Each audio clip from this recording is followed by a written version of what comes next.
Y como siempre es un placer el poder estar con ustedes en este horizonte de noticias. Hoy martes, este martes 15 de diciembre del año 2020 y como siempre con mucho cariño les saludo. Fíjense que ya una vez decidido por el colegio electoral que ganó el presidente Biden, es el 46º presidente, será una vez que entre en funciones de los Estados Unidos. Ahora falta otra situación muy delicada a determinar. El proceso electoral para elegir a los 2 senadores de Georgia, que determinará cuál será el partido político que tome el control en la Cámara de Senadores en los Estados Unidos. Ya la Cámara de Diputados, como ustedes saben, la Casa de los Representantes, que sería el equivalente a los diputados, ha sido dominada desde las últimas elecciones intermedias por el Partido Demócrata, pero en esta ocasión, en el caso que se diera que Georgia da 2 senadores más y fueran demócratas, esto cambiaría el balance y acabarían exactamente al revés, 51-49, dándole con esto una mayoría simple al Partido Demócrata, lo que significaría que presidente demócrata, Senado demócrata, Cámara de Representantes demócrata, aparte de los estados de la Unión Americana que también lo son. En principio creo que bajo las condiciones en las que va a entrar el presidente Biden a gobernar, partiendo de la base de que estará muy dividido el país, habrá una gran segmentación en el país por una población, más de 70 millones, 74 millones de habitantes que votaron por el presidente Trump hacia las elecciones. Nos encontramos con un país polarizado. Porque miren, en las elecciones normales, uno se lleva más votos que el otro. Se acabó el proceso, entras a gobernar y pues dependerá de los resultados de quien triunfó en las elecciones. Pero cuando se dan momentos como el que ahora se están viviendo en los Estados Unidos, uno gana, el otro pierde, pero el que pierde se llama robado. Y como se llama robado, luego entonces la sociedad que también se siente robada, hará todo lo posible por desacreditar al presidente que supuestamente entró bajo una lógica de haber robado en las elecciones. Y esta confrontación es absolutamente diferente a lo que habría arrojado una elección, digamos, normal. Porque no es normal el que en los Estados Unidos se apele a que un gobierno, el del presidente Trump, haya dicho desde antes de las elecciones que habría un robo, durante las elecciones que se robaba y después de las elecciones que se robó. Se intentó por los 4 costados demostrar por Donald Trump que había sido robado. Se apeló a conteos, a apelaciones ante la Suprema Corte, ante todo. El resultado fue void, cero. Tan fue cero que, como ustedes saben, William Barr, el fiscal general de los Estados Unidos, llegó a decir en su oportunidad que no veía, después de haber hecho investigaciones por todos lados, que hubiera habido algún tipo de fraude, que se hubiera cometido algún tipo de fraude en estas elecciones, lo que causó la ira del presidente Donald Trump, y tan es así que William Barr, el fiscal general de los Estados Unidos, antes de que termine este cuatrienio, renunciará 2 semanas después de haber dicho en una entrevista que no había evidencia de fraude electoral significativo en las elecciones presidenciales del 3 de noviembre.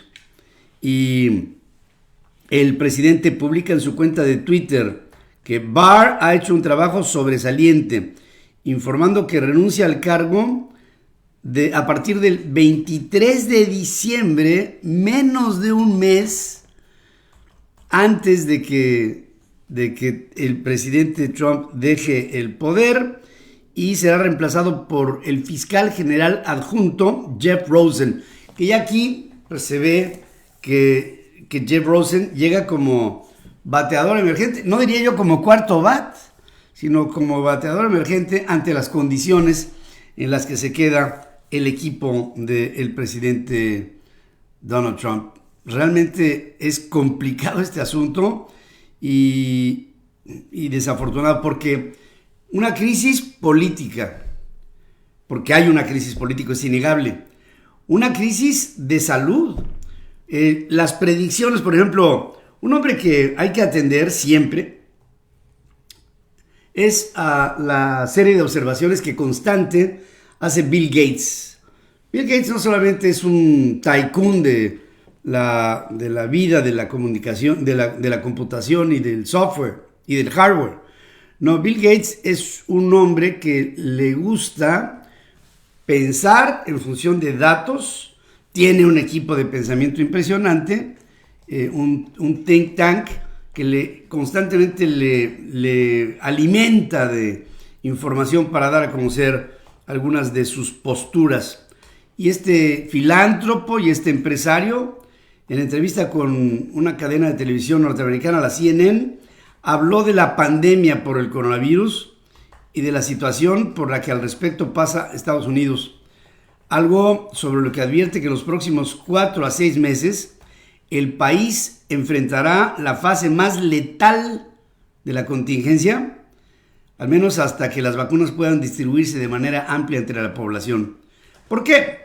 Bueno, porque hay un relajamiento de la población, ya que la población siente que pues ya está la solución, es la vacuna, y si me pega, pues ahí está la vacuna. El problema es que hay una secuencia en la vacunación. Me decía hace unas cuantas horas un médico muy prominente de aquí de la ciudad de Houston que a tal hora determinada, el día de hoy, estaba citado para que se le inoculara la vacuna de Pfizer y de BioNTech. Y que después, hay 2 semanas después, otra vez te da una tarjeta. Y 2 semanas después llegas otra vez para hacer y recibir la segunda vacuna. Porque tiene que haber una reiteración a la hora de la vacuna y la vuelta a vacunar, que implica pues, un trabajo tremendo. Ahora, dentro de todo esto, primero, inoculados, es decir, van a estar inyectados, servicio médico en toda la Unión Americana, y se atenderá a los asilos, a los lugares de descanso en todo Estados Unidos. Y después vendrá por escala las personas de la tercera edad, que no estén en asilos y que estén, digamos, activas, como yo comprenderé, y así sucesivamente, ¿no? Habrá luego una dispersión entre los adultos y así, pero esto tendrá una secuencia. Y dice Bill Gates que hay un pronóstico del Instituto de Métricas y Evaluación de la Salud que indica que habrá otras 200,000 personas muertas, algo sobre lo que enfático dice que si se siguieran las reglas en cuanto a llevar cubrebocas y no mezclarse, se podrían evitar un gran porcentaje de estas muertes. No se evitarán porque la gente de todas maneras quiere seguir saliendo. Destaca que en el corto plazo lo que se esperan son malas noticias, además de que explica que cuando se realizó en el 2015 esta serie de predicciones sobre las consecuencias globales que podría provocar una pandemia, hizo estos cálculos pensando que la actuación de Estados Unidos sería mejor a la que ha demostrado hasta este momento. Dice que lo que más le ha sorprendido, dice Bill Gates, es que el impacto económico en Estados Unidos y en el mundo, en lo general, ha sido mucho mayor de lo que se pudo haber previsto. Es decir, esto ha sido devastador, a decir de Bill Gates. En ello, hay todavía en la salida de Donald Trump algunas situaciones que van a tener que arreglarse. Bueno, o que entrar en una crisis mayor. Estados Unidos acaba de imponer hace unas cuantas horas sanciones a Turquía por haber comprado un sistema de misiles antiaéreos a Rusia. Esto endurece la relación con Turquía, está bien, pero también con Rusia, porque Rusia lo que está haciendo es, como Estados Unidos, son países bélicos que tienen una industria militar muy nutrida y una industria de armamento igual. Y así como se pelean los clientes por vender una bolsa con papas, también los países se pelean por vender sus armas. Y si Rusia le vende armas a Turquía, el secretario de Estado norteamericano Mike Pompeo anuncia que Washington impone entonces sanciones a la industria de la defensa de Turquía por una reciente compra de estos misiles antiaéreos a Rusia. Se trata de la adquisición de un sistema de defensa aérea que se llama el S-400, hecha por encargo del régimen de Recep Tayyip Erdogan, el primer ministro de Turquía. Las sanciones afectan concretamente a la empresa estatal turca de defensa, la SSB, y se da esto en un contexto de una creciente tensión entre Washington y Ankara, justo cuando al presidente de los Estados Unidos le falta nada por terminar su mandato. En todo ello, pues están empezando también a haber otro tipo de tensiones. Por decirles una que se me hace que puede escalar. La flota de buques petroleros iraní más grande reunida hasta ahora está rumbo a Venezuela, encabezada por el navío Dross, que arribó desde el domingo al puerto de José, en la nación sudamericana, y que se prepara para cargar 19 millones de barriles de crudo. El envío de la flota de la nación islámica constituye un desafío a las sanciones que Estados Unidos impone a quien comercie con Venezuela, siendo un intento por asistir a esa nación para, dice Irán, para sobrellevar una escasez de combustible que tiene paralizada a Venezuela. Fíjense el destino de un país gobernado así como es gobernado por Nicolás Maduro, un país eminentemente petrolero que ahora tiene escasez de combustible y que tiene que recibir esta ayuda de Irán, y que sin la ayuda de Irán el país se paralizaría. El régimen chavista, ahora encabezado por Maduro, amplía su dependencia de Irán como un aliado de último recurso después de que Rusia y China han evitado desafiar las prohibiciones de los Estados Unidos sobre cualquier tipo de transacción con Venezuela. O sea, Rusia y China dicen no, sabemos hasta dónde. La presencia de nosotros podría implicar una reacción del gobierno de los Estados Unidos. Y miren que son infinitamente más grandes en términos de poderío económico y de poderío militar. Y China y Rusia se abstienen. Irán, la teocracia iraní, dice vamos para adelante y vamos con todo. Y en este vamos con todo pregunta, ¿se reprobará esta acción iraní hacia Venezuela por parte de Estados Unidos? O no solamente se reprobará, se inhibirá, es decir, se le pondrá un bloqueo. Esto es lo que hay que ver. Mientras que pasa esto entre Irán, Estados Unidos y Venezuela, la Corte Penal Internacional informa, tras haber realizado un examen preliminar sobre la situación prevaleciente en Venezuela, encuentran fundamentos para creer que al menos desde abril del 2017, autoridades civiles, miembros de las Fuerzas Armadas y partidos del gobierno venezolano han cometido crímenes de lesa humanidad como privación ilegal de la libertad, tortura, violación y otras formas de violencia y persecución de grupos de venezolanos por motivos de carácter político-social.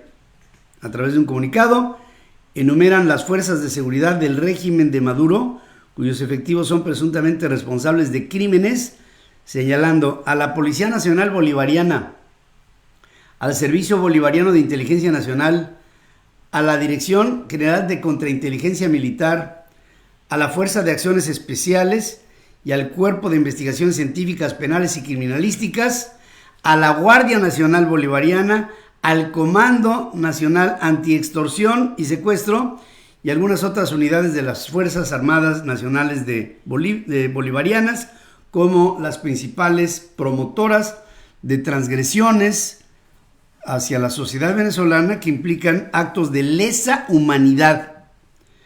Y cada vez más se apunta sobre una Venezuela que está a punto del colapso. Es colapso petrolero, colapso económico que implica hiperinflación y todas sus consecuencias. y un colapso por cuestiones sanitarias, que si bien todos tenemos encima el COVID, en Venezuela hay un COVID encima, pero el sistema de salud está destrozado y el sistema médico está absolutamente exhausto y no hay forma de sacar esto adelante. En México, es una, francamente ya no le entiendo yo al presidente López Obrador con estas ideas reiteradas. Primero se va en contra del outsourcing. Esta semana se tendrá que definir qué van a hacer con el outsourcing. Si lo desaparecen, pues yo no lo entiendo. Están tratando de acabar con el outsourcing y el Banco del Bienestar está pidiendo, que es un banco promovido por López Obrador de una manera absolutamente estúpida, y el Banco del Bienestar está pidiendo personal a través del outsourcing porque no tiene otra forma de sacar esto adelante. O sea, piden la eliminación del outsourcing, o sea, exigen la eliminación del outsourcing y por otro lado requieren del outsourcing. Pero no solamente el gobierno lo requiere, las empresas requieren del outsourcing, las empresas internacionales puestas en México también lo requieren. Los países con quienes negociamos y comerciamos tienen el outsourcing. Bueno, en esta semana se va a desaparecer el outsourcing hasta donde apunta. Y luego, por otra parte, esta segunda iniciativa de cambiar las leyes del Banco de México, el Banco Central, para ponerlo en riesgo de tener que comprar dólares de procedencia indeterminada, se ve claramente que el presidente López Obrador tiene un apetito por acumular poder y ahora subyugar al Banco de México, a las nóminas empresariales, darle poder a los sindicatos que tienen, por supuesto, controlados en la Cuarta Transformación, y lo que sobre, pues que sea para los pobres, ¿no? Que después de todo dice el presidente López Obrador que primero los pobres. Lo que no dice es que primero los pobres, sí, pero primero yo, y después los pobres, y después todo lo demás. Así es como estamos empezando. Moody's dice que las modificaciones a Banco de México podrían ser catastróficas para el país. En fin, así es como están dándose las cosas. Y antes de terminar, para los niños, decirles no se preocupen. La Organización Mundial de la Salud ya determinó que Santa Claus va a entregar los regalos en tiempo y forma. Santa Claus creo que fue el primero vacunado. O sea que no se preocupen. Santa Claus podrá entrar por la chimenea como siempre, o por la ventana, o por la puerta de atrás, o por donde sea. Pero entrará y dejará lo que tú estás soñando y esperando recibir. No te preocupes, el COVID no pudo con Santa. Esta es parte de la información que les tenemos aquí en este horizonte de noticias. Y por supuesto, les invito para que en unos minutos más estén conmigo en centralfmonline.com y nuestras estaciones hermanas, asociadas y afiliadas en 7 países del continente americano. Espero poder ser su compañía en esta mitad del mes de diciembre.